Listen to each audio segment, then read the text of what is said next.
Kalau biasanya kita dengar Cina itu negara superpower ekonomi, kali ini ceritanya beda. Ekonomi mereka sekarang lagi seret, bahkan banyak analis menyebut ini badai paling serius dalam beberapa dekade terakhir. Bayangin aja, dalam hitungan minggu banyak pengusaha di Cina gulung tikar. Yang paling bikin kaget adalah Din Tai Fung, restoran dimsum premium yang terkenal banget itu. Mereka terpaksa menutup 14 cabang sekaligus di Cina.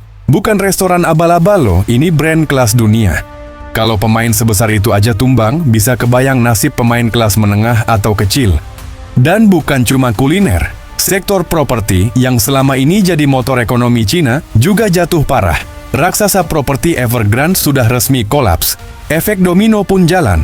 Pemasok semen, baja, cat, kontraktor, sampai pekerja bangunan ikut terdampak. Bayangin kayak satu menara besar runtuh. Serpihannya bikin semua yang ada di bawahnya hancur. Industri manufaktur juga ikutan goyah.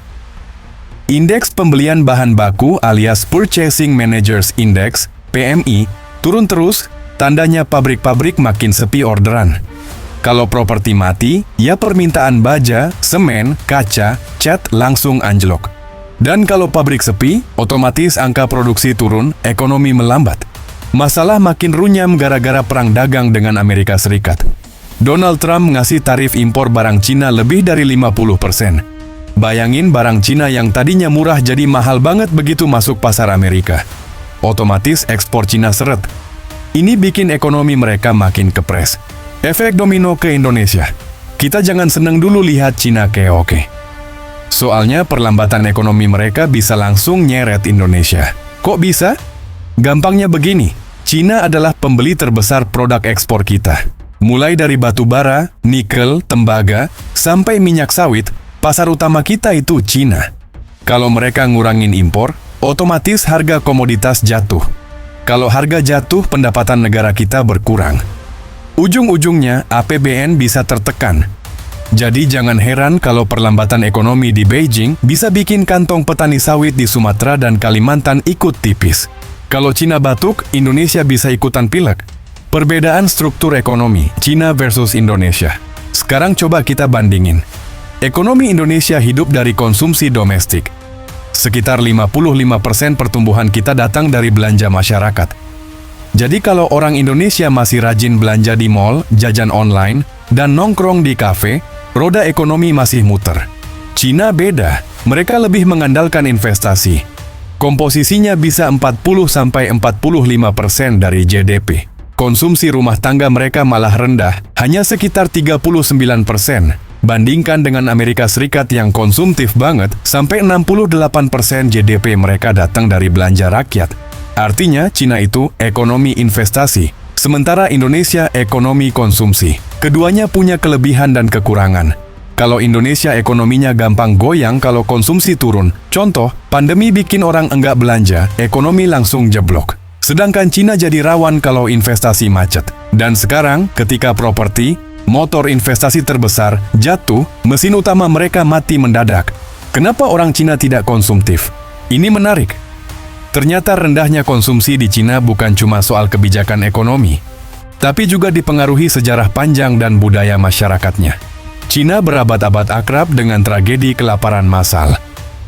Dari era dinasti Ming tahun 1600-an, kelaparan era El Nino di abad 19 yang menewaskan jutaan orang, sampai Great Famine di era Mao Zedong akhir tahun 50-an yang diperkirakan membunuh 50 juta jiwa. Buat orang Cina, kelaparan itu bukan dongeng, tapi trauma yang diwariskan lintas generasi, dari kakek ke bapak, dari bapak ke anak. Maka jangan heran kalau budaya mereka sangat hati-hati. Kalau ada uang, jangan dihamburkan. Simpan untuk hari esok yang tidak pasti.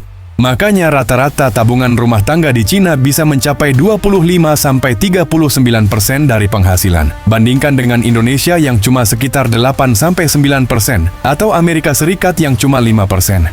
Kalau di Amerika orang dapat gaji 10 juta, yang ditabung cuma 500 ribu.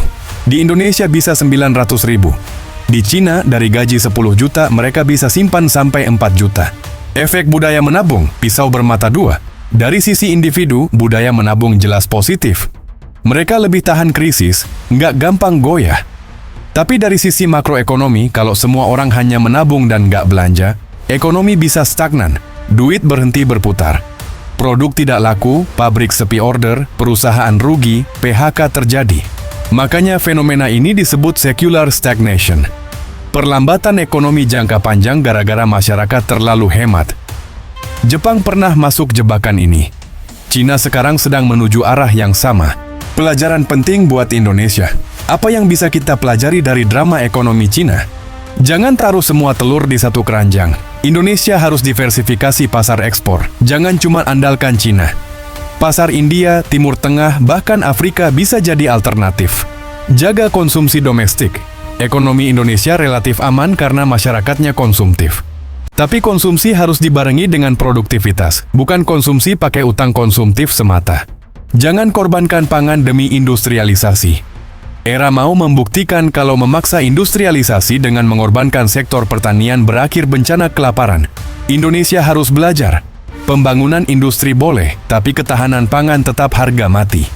Budaya menabung harus seimbang.